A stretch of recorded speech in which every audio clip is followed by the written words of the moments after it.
Good morning dear students. पिछले video में हम लोगों ने एक्सरसाइज 1.1 के क्वेश्चन नंबर 6 तक के क्वेश्चंस को कंप्लीट कर लिया था। सो अभी बारी है क्वेश्चन नंबर 7 की। तो चलिए देखते हैं क्वेश्चन नंबर 7 में क्या कह रहा है। क्वेश्चन नंबर 7 में कह रहा है कि in a magic square each row column and diagonal have the same sum, check which of the following is a magic square.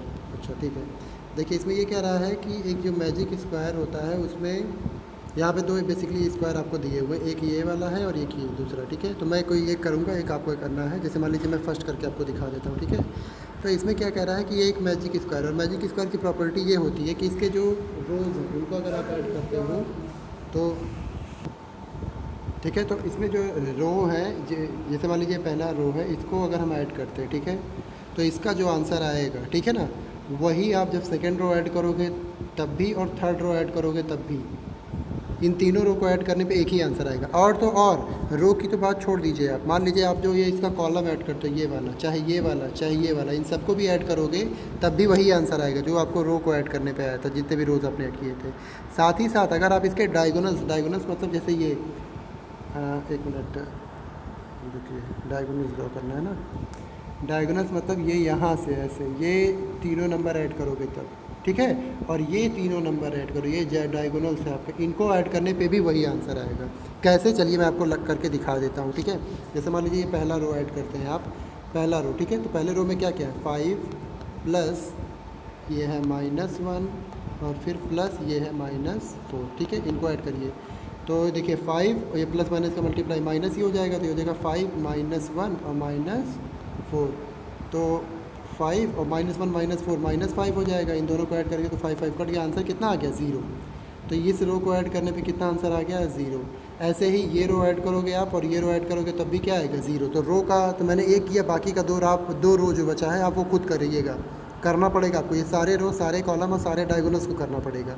मैं आपको एक करके दिखा दिया मैंने, एक रो का, ऐसे एक कॉलम का भी मैं आपको करके दिखा देता हूँ। जैसे मान लीजिए ये कॉलम ले लेता हूँ मैं ठीक है, तो इसमें देखेंगे क्या है करना है आपको, यहाँ 5 है और प्लस ये -5 हो गया और प्लस आपका 0, तो 5 प्लस माइनस का मल्टीप्लाई -5 और ये प्लस 0, तो 5 5 ये कटे गया, 0 प्लस 0 कितना आ जाएगा, ये भी 0 हो जाएगा। तो कॉलम का भी आपका क्लियर हो गया कि ये जो एक कॉलम है इसका भी हो गया। अब मैं कोई एक डायगोनल आपको करके दिखा देता हूँ, बाकी के डायगोनल्स और कॉलम्स और रोज़ आप करिएगा ठीक है, पूरा करना पड़ेगा इसमें। मान लीजिए कोई कॉलम ले लेता हूँ, सपोज दैट ये वाला कॉलम कर रहा हूँ डायगोनल, ये एक डायगोनल ले लेता हूँ मैं और इसको देखता हूँ। तो इसमें क्या क्या है आपका, यहाँ देखेंगे एक तो 0 है और प्लस यहाँ क्या है -2 लिखा हुआ है, इसको ऐड करना है, और प्लस ये -4 लिखना है, इसको ऐड करना है। तो चलिए 0 प्लस माइनस का मल्टीप्लाई माइनस और ये प्लस माइनस का मल्टीप्लाई माइनस, तो ये भाई 0 और -2 -4 कितना हो जाएगा -6, 0 -6, इसका आंसर तो क्या आ जा रहा है -6 आ जा रहा है। तो भाई अब तो यहाँ पे आंसर क्या आ गया -6 आ गया, जबकि आना क्या चाहिए था 0 आना चाहिए। तो इसका मतलब क्या कि ये मैजिक स्क्वायर है नहीं, तो पहला वाला जो है वो मैजिक स्क्वायर नहीं है, तो लिख दीजिएगा no, this is not a magic square, this is not a magic square. ठीक है, ये एक मैजिक स्क्वायर नहीं है, ठीक ना। चलिए अब एक मैंने करके बता दिया, दूसरा आप खुद करके चेक करेंगे वो मैजिक स्क्वायर है या नहीं, और अगर है तो यस लिखेंगे और नहीं है तो नो लिखेंगे। ठीक, चलिए नेक्स्ट क्वेश्चन है आपका क्वेश्चन नंबर 8, जिसमें क्या कह रहा है, ये वेरीफाई करना है आपको। तो चलिए वेरीफाई करके भी दिखा देते हैं इनको। वेरीफाई में देखिए यहाँ पे दिया हुआ है कि a minus of the b is equal to होता है a प्लस बी, यही वेरीफाई करना है। तो ये तो हम यहाँ पे तो वेरीफाई कर सकते हैं, लेकिन ऐसे नहीं करना है, a और b की वैल्यू दी हुई है उसको लेके करना है वेरीफाई। ठीक है, तो 4 क्वेश्चन है, मैं एक आपको बताऊँगा, बाकी आप खुद से करेंगे। चलिए मान लीजिए सपोज दैट मैं कोई आपको बता दूँ, जैसे फर्स्ट ही ले लेता हूँ मैं, तो 8th का अगर फर्स्ट पार्ट मैं आपको बता रहा हूँ, तो चलिए आप a और b के प्लेस पे ये सारी वैल्यूज़ रखिए। a के प्लेस पे 21 रखना है, तो चलिए a के प्लेस पे 21 रख दिया, माइनस फिर ब्रैकेट है, फिर माइनस है, और b के प्लेस पे क्या रखना है 18 रखना है। चलिए ये हो गया आपका, और यहाँ ऊपर लिख दीजिएगा LHS, पहले हम LHS सॉल्व कर रहे हैं लेफ्ट हैंड साइड। ठीक है, अब तो ये हो जाएगा आपका भाई 21 और माइनस माइनस का मल्टीप्लाई प्लस हो जाएगा, और ये 18, तो 21 प्लस 18, ये 8 और 1 9 हो गया आपका, और 2 और 1 3, ये 39 हो गया। ठीक है, LHS आपका ये आया 39। अब यहीं पे RHS सॉल्व कर लेते हैं, आप चाहे तो नीचे के लाइनर में कर लीजिएगा, चाहे तो इसे साइड में ऐसे लाइन ड्रॉ करके भी कर सकते हैं आप। RHS करते हैं तो RHS में क्या है भाई, a प्लस बी है ना। तो चलिए a की वैल्यू क्या है 21 और प्लस b की वैल्यू क्या है 18, तो 21 प्लस 18, तो 21 प्लस 18 कितना आ जाएगा 39। तो यहाँ देख रहे हैं आप LHS और RHS दोनों सेम आ रहा है, तो क्या करेंगे आप फिर ऐसे यहाँ पे लिख दीजिए कि since LHS is equal to RHS, LHS और RHS बराबर है, तो ये क्या हो गया वेरीफाइड हो गया। ये यहाँ इसको बता देता हूँ, ये हो गया आपका वेरीफाइड, बस हो गया था। ऐसे ही बाकी के तीनों क्वेश्चन जो बचे हैं वो आप करेंगे, ठीक। क्वेश्चन नंबर 9 देखते हैं क्या कह रहा है हमसे। क्वेश्चन नंबर 9 में हमें लेस देन ग्रेटर देन या फिर इक्वल टू, ये जो तीनों साइन है इन तीनों को लगाना है कहाँ पे, यहाँ पर इसमें ये सभी क्वेश्चन हैं इनमें लगाना है।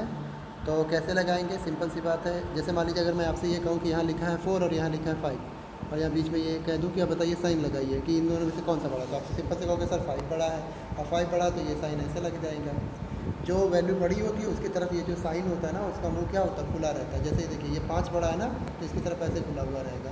और मान लो अगर ये 4 5 ना लिखा होता, ऐसे लिखा होता 8, ऐसे लिखा होता 8, ठीक है, आपका ये 8 है और यहाँ ऐसे ब्रैकेट लगा करके यहाँ लिखा होता क्या 7, तो कौन बड़ा है इसमें 8 बड़ा है, तो इस बार ऐसे इस तरीके से लिख देते, ठीक है, इधर मुँह खुला रहता है इसका, ठीक है ना।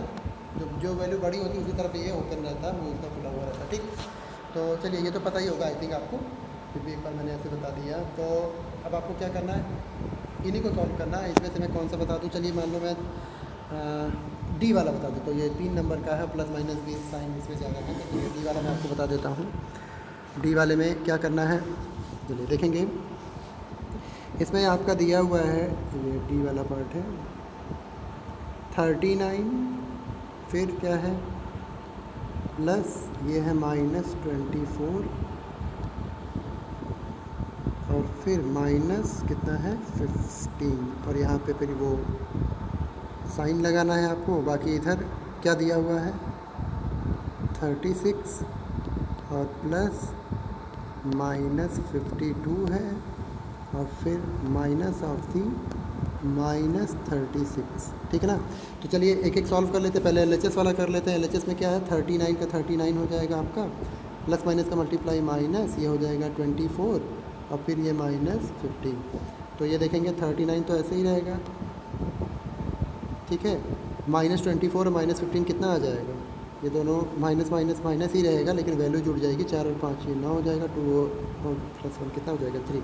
तो 39 - 39 कितना आ जाएगा, ये 0। तो इधर तो भाई 0 आ गया। अब इधर चेक कर लेते हैं, ये 36 का 36 रहेगा, ठीक है, प्लस माइनस का मल्टीप्लाई माइनस हो जाएगा 52 और यहाँ पे माइनस माइनस क्या हो जाएगा प्लस हो जाएगा, ये 36, ठीक ना।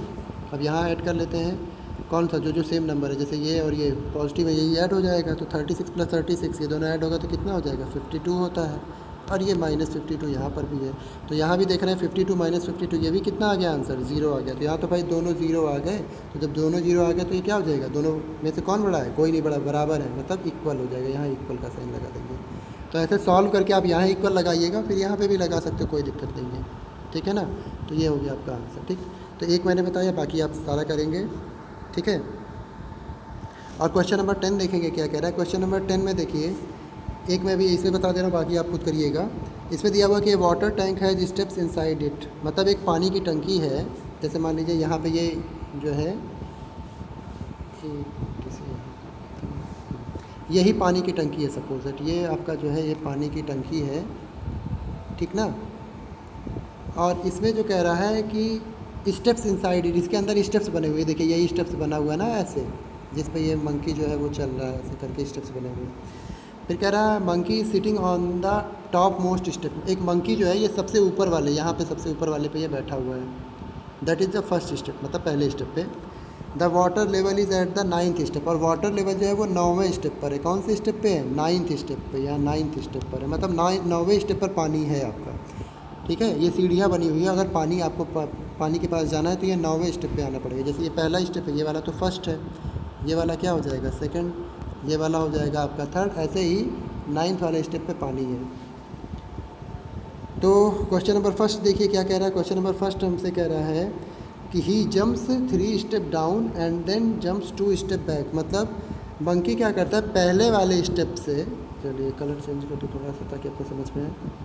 ये पहले वाले स्टेप पे मंकी है, यहाँ से वो पहली बार जब एक बार कूदता है तो वो 3 स्टेप डाउन जाता है। 3 स्टेप डाउन मतलब यहाँ से है तो या तो देखिए 1, ये 2 और ये 1, 3, मतलब वो चौथे स्टेप पे आ जाता है। 1 मिनट, ये मान लीजिए यहाँ पे जो है ये चौथा स्टेप है ये वाला ना, तो वो चौथे स्टेप पे आ जाता है। कौन से स्टेप पे आ जाता है, चौथे स्टेप पे आता है एक बार जब वो कूदता है फर्स्ट जंप में। फर्स्ट जंप में वो चौथे स्टेप पे आ जाता है, लेकिन फिर जब अगली बार वो कूदता है, अगली जंप नेक्स्ट जंप वो करता है तो वो नीचे नहीं जाता है, वो वापस उल्टा चला आता है। और कहाँ पे, 2 स्टेप बैक, वो 2 स्टेप वापस आता है। ठीक है ना, कितने स्टेप वापस आ जाता है, वो 2 स्टेप वापस आ जाता है। तो वो यहाँ से फोर्थ से ना कहाँ चला जाता है, फोर्थ से वो 3 और ये वापस कहाँ जाता है, 2, इस वाले स्टेप पे आ जाता है। कौन से वाले स्टेप पे, 2 वाले स्टेप पे आ जाता है, सेकंड वाले स्टेप पे आ जाता है। ठीक ना। फिर अगली बार जब वो जंप करता है तो अभी वो कहाँ पे मंकी, अभी वो सेकंड वाले स्टेप पर है। सेकंड से जब वो जंप करेगा, ठीक है ना, तो चलिए सेकंड से जंप कराते हैं इसको। सेकंड से जंप करेगा तो फिर 3 स्टेप नीचे जाएगा, तो इस बार सेकंड से यहाँ जाएगा। पहले थर्ड पे 1 हुआ, फिर फोर्थ पे 1 हुआ, उसके बाद में फिफ्थ पे मान लीजिए यहाँ आ जाता है, तो फिफ्थ स्टेप पे आ जाएगा। ये कौन सा जंप है उसका, ये तीसरा जंप है, क्योंकि पहले जंप में नीचे गया था और ये दूसरे जंप में, ये रुके कलर से कर देता हूँ, सेकंड जंप में, इसलिए मैं कलर भी सेम कर रहा हूँ ताकि आपको कन्फ्यूज़न ना हो। सेकंड जंप में वो वापस ऊपर चला गया था। अब थर्ड जंप में वो फिर नीचे गया, कहाँ पहुँच गया, फिफ्थ वाले स्टेप पे। तो ये थर्ड जंप में, ये थर्ड जंप है उसकी, कौन सी जंप है, थर्ड जंप है। थर्ड जंप में वो फिफ्थ स्टेप पे पहुँचा है। लेकिन फिर अगले जंप में क्या हो जा रहा है, अगले जंप में वो फिर फिफ्थ वाले स्टेप से 2 स्टेप ऊपर आएगा। फिफ्थ वाले से 4 पे आया, 4 वाले से कहाँ आ गया, थर्ड पे आ गया। तो ये फोर्थ जंप में वो कहाँ पहुँच गया, कौन से स्टेप पे पहुँच गया, इस बार वो थर्ड वाले स्टेप पे पहुँच गया। ठीक है, तो इसी तरीके से करते करते आपको चलना है और फाइनली आपको बताना है। अब इतना सारा रंग दिया मैंने इसमें, क्या करें, मजबूरी थी रंगना थोड़ा। अब क्वेश्चन हमसे कह रहा है कि in how many jumps will he reach the water level. ठीक है, कितने जंप में वो वाटर लेवल पे पहुंच जाएगा। ठीक है ना, कितने जंप में वो वाटर लेवल पे पहुंच जाएगा। तो इसके लिए क्या करेंगे आप, ठीक है,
तो एक मिनट, हाँ ठीक है। तो देखिए इसमें करना क्या है, इसका सबसे आसान तरीका यही है कि इसमें जो है आप नंबर्स को ऐड करते हुए चले जाइए, वो सबसे ज़्यादा बेहतर होगा। ठीक है, नंबर्स ऐड करने का मतलब देखेंगे आप यहाँ पे पहला वो पहले स्टेप पे था ऐसे, फर्स्ट स्टेप पे फर्स्ट प्लस कितने जंप में, वो जो पहली बार जंप किया तो 3 स्टेप और किया, तो टोटल ये कौन सा चला गया, वो फोर्थ स्टेप पे चला गया, फोर्थ स्टेप पे चला गया है। ठीक है, और उसमें ये कौन सा जंप है उसका, ये जंप है उसका फर्स्ट जंप में। अब दूसरी बार क्या हो रहा है, दूसरी बार में वो कहाँ पे, फोर्थ स्टेप पे है और फोर्थ में से वापस चला जा रहा है 2 स्टेप, तो कहाँ पहुँच जा रहा है, सेकंड स्टेप पे पहुँच जा रहा है। कहाँ पहुँच जा रहा है, सेकंड स्टेप पे पहुँच जा रहा है। और ये उसकी जंप कौन सी है, ये जंप है उसकी सेकंड जंप। ठीक है ना, ये उसकी क्या है, सेकंड जंप है। तो ऐसे करते करते आप इसको करते करते यहाँ तक आएंगे तो फाइनली आपको कहाँ पहुँचना है पता है? आपको पहुँचना कौन से स्टेप पे, 9th स्टेप पे पहुँचना है। कौन से स्टेप पे पहुँचना है, 9th स्टेप पे। तो ऐसे बार बार आप करते करते आइएगा 9th स्टेप में, और यहाँ पे जो जंप लिखना है तो जंप देखिएगा कौन से जंप में वो 9th स्टेप में पहुँचा। तो मैं बता दे रहा हूँ आपको, वो 11th जंप में 9th स्टेप पे पहुँचेगा। कौन से जंप में, 11th जंप में वो 9th स्टेप पे पहुँचेगा। तो ये आप ऐसे करते हुए पूरा कंप्लीट इसको आंसर लिखेंगे, और फाइनली जो आंसर पहुँचेगा वो 11th जंप में यहाँ पहुँचेगा, ठीक है ना। तो ये देखिए एक पार्ट मैंने बता दिया, बाकी जो है आप इसके 2 पार्ट और करिएगा। अगर कोई प्रॉब्लम होती है तो फिर मुझे बताइएगा, वो भी मैं आपको क्लियर कर दूँगा, ठीक है ना। तो इस तरीके से ये हमारा एक्सरसाइज पहला वाला क्लियर हुआ। अगले वीडियो में हम लोग ये नेक्स्ट एक्सरसाइज 1.2 के बारे में बात करेंगे, और ये जो प्रॉपर्टीज़ है इनके बारे में भी बात करेंगे पहले, ठीक है। चलो।